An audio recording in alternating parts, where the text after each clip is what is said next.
Hey, what's up, everyone?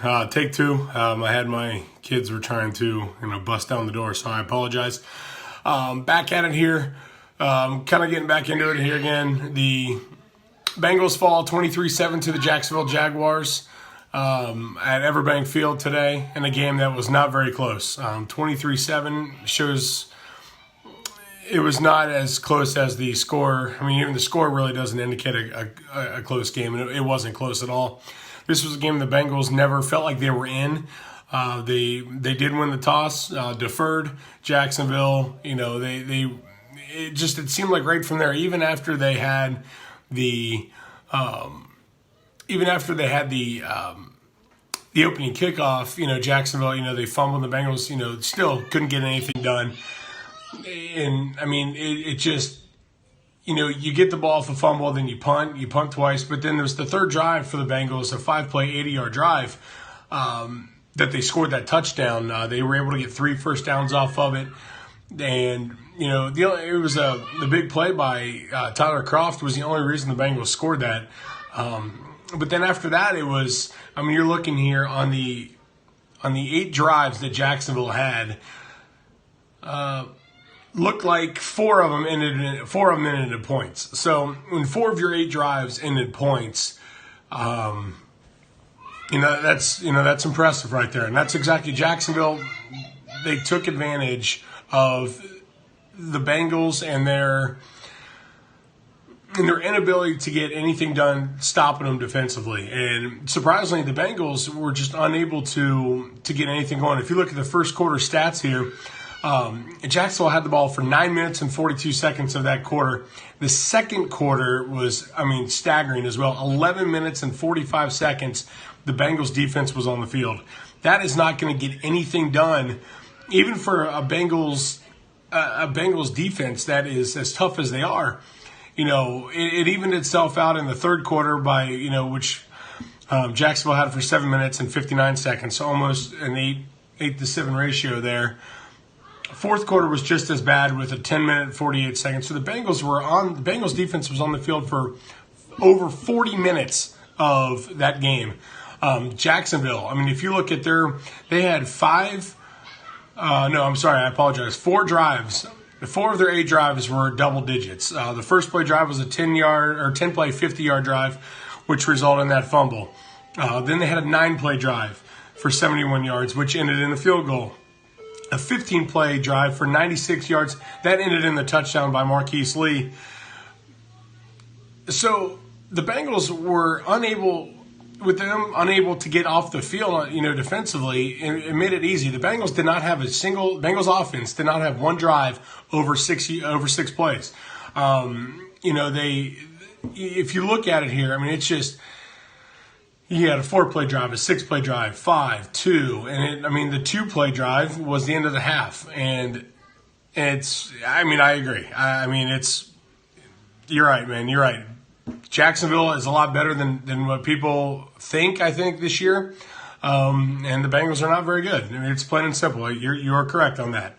But, going into it and the whole A.J. Green thing, it's, something had to have been said. I'm a guy, when I playing sports, I've been known to chirp a little bit, and so I get it. I would never be take personal shots at anyone. That's just not how I operated. But I would talk a lot, and trying to win that mental game is huge. And for AJ Green to go off like he did is that's. Something had to have gone on, and so I'm curious to see what's going to play out for that. I would expect, even though AJ Green is one of the coolest, calmest guys in the league and one of the classiest guys in the NFL, for what he did, I would expect a 3-game suspension. I think that would be fair enough. But it's it is what it is. Unfortunately, now the Bengals are going to have to look ahead now and not play with AJ Green for the next few weeks, which is what I expect. But yeah, just looking at the stats here, Andy Dalton 10 completions for 18 yards, 10 out of 18, I'm sorry, for 136 yards. His longest was that 59-yard pass to Tyler Kroft. So that right there, I mean, and then Blake Bortles, 24 of 38 for 259 yards. He did have a touchdown. His longest pass was 37 yards. And a quarterback rating of 91.9. I personally, I've always been a fan of Blake Bortles. I've always thought he was a pretty good quarterback. He just never had the team around him. And you can see Jacksonville now putting the weapons around him. You know, Marquise Lee, Mercedes Lewis. You got Cole Ivory, Allen Hurns, Yeldon. So he's got the weapons around him, and he shows. I mean, he's not going to go out there and win you a Super Bowl, I don't believe. But I think he's a good enough quarterback, and he showed that today. He was making some plays. He was able to escape out of the pocket. And, you know, overall, I mean, Jacksonville, they were bullies today, and they bullied the Bengals, and good on Jacksonville for that. And they're a team now that I think, I mean, can make some noise in the South. More than what they have already. So, you know, with that being the case, it's going to be interesting what goes on. I mean, but, you know, a 13-7 lead at the half, it wasn't that close. And especially after AJ gets ejected, you know, you kind of felt like the game was over anyway. But then Jacksonville, you know, gets the ball back after, you know, the Bengals continue to go out there and get nothing done. So, you know, they go 6 plays, 36 yards to start the half and end up punting it. Jacksonville, you know, gets the ball and, you know, they get a field goal out of it. So, you know, good on them. Again, Jacksonville is a great team, and they got the job done today, and the Bengals did not, thus effectively ending their season. If you're a Bengals fan, you have any thought that this team is going to make the playoffs, you are sadly mistaken. This team doesn't deserve to make the playoffs, just by how they've played. Defensively, they may have, you know, they've got an argument there, but offensively, it doesn't matter what quarterback you have in the backfield there. They are going to be under attack at all times. That's exactly what it was. You know, total yards today, total net yards, Bengals had 117. That's, you know, compared to 249 for Jacksonville. It's tough. It's really tough. Jacksonville one of two in the red zone. The Bengals were 1 of 1. That was the Joe Mixon touchdown. Average drive start. The Bengals had the average drive start at their own 23 compared to Jacksonville's at the 17. And Jacksonville was able to drive down the field. They were able to sustain long drives and keeping that Bengals defense on the field. It makes it hard when your offense, you know that your offense cannot get anything going. It makes it a lot easier that, you know, you can, you could pin your ears back and go after an offense like the Bengals, and especially with that offensive line. Again, it's much easier to deal with, you know, knowing that, you know, there's no payback. You know, you're not going to be on the field for a long drive. Like I said, when the Bengals' longest drive was 6 plays, you know, nothing much is going to come of that. I mean, you had, you know, the ball possession, you know, the drive charts here. I mean, punt. You know, I mean, Kevin Huber had over, I believe I saw 336 yards, 7 punts, 336 yards. Didn't have a touchback. He had a net of 35.4, 3 of them inside the 20. So he did a really good job of pinning them back like he should. Kevin Huber is one of the best punters in the league in terms of flipping field position. He did that. Unfortunately, Blake Bortles and the offense for Jacksonville had the Bengals number today and really took it to them. So, you know, nothing much you can really say here except for the fact that the Bengals are not a very good football team. I know a lot of people, you know, you hear, you know, complain about the offensive line and the fact that, you know, why didn't we bring back Whitworth? Why don't we bring back Zeitler? You know, you're not going to pay the money to Andrew Whitworth. You're not going to pay the money to Kevin. You know, you should have paid it, I think, to Kevin Zeitler. I think that they could have done it to Whitworth. However, you know, they offered him the contract. However, you know, he was going to get paid a lot more money going to L.A., and that's what he did. Good on him. The guy took his final big paycheck of his career. So I got to give him, you know, props for that. in terms of the offensive line, the Bengals drafted knowing that this was going to be the case, that, your offensive line, they were building up for this season. Unfortunately, it obviously has not worked out. Jeremy Rao had a really good tweet earlier today from Fox 19 when he said the look on Andy's face in terms of this offensive line. You can tell he's done with them. As a quarterback, having to come in every single day, knowing that you've got to prepare for a game behind an offensive line that is that bad and that has that many holes, it's got to wear on you. It's obviously there's a lot of frustration there. You can tell. I think that was a lot of it with AJ Green today in his fight. He just a lot of frustration. And that, with that being the case, tends to boil over, and it just seemed like that was a lot. Like Mo Egger had tweeted out, that's a season's worth of anger right there coming out from AJ Green. Unfortunately, now he's, like I said, now we're going to have to, go into Tennessee next week. Tennessee's a very good team. Maybe not a very good team, but they're a good team. Then you got to go to Denver, who is an absolute dumpster fire right now at this point in time. In one of my previous videos, I said that the Bengals had the chance to win their next 4 games, which in terms of last week, coming out was Indianapolis, which they won. I felt you could have beat Jacksonville.